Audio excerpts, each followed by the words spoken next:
আমরা যারা সাংস্কৃতিক জগতের মানুষ আমাদের মনটা অনেক বেশি আমার মনে হয় অন্য রকমের, আমরা অনেক বেশি খোলামেলা, আমরা অনেক বেশি ইনক্লুসিভ।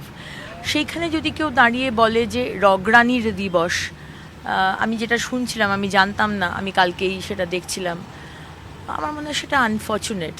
এবং আমি বলবো যে আমার মাননীয় অধ্যক্ষ মহোদয় শ্রমিক ভট্টাচার্য মহাশয় এবং আমার মুখ্যমন্ত্রী তখন এলওপি ছিলেন, বলেছিলেন যে তৃণমূল থেকে বা অন্য দল থেকে কোনো লোকজনকে নেওয়া হবে না।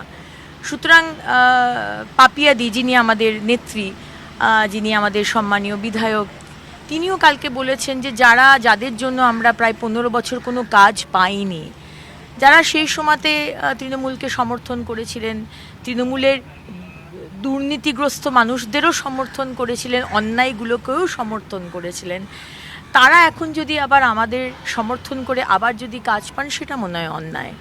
আমি বলবো যারা তৃণমূলে আছেন তারা সম্মানের সাথে মুখ্যমন্ত্রী, এক্স মুখ্যমন্ত্রী মমতা ব্যানার্জির পাশে থাকুন, তাতে আমার মনে হয় যে মানুষের সম্মানটা বাড়বে যে আপনি মমতা ব্যানার্জিকে ছাড়েননি।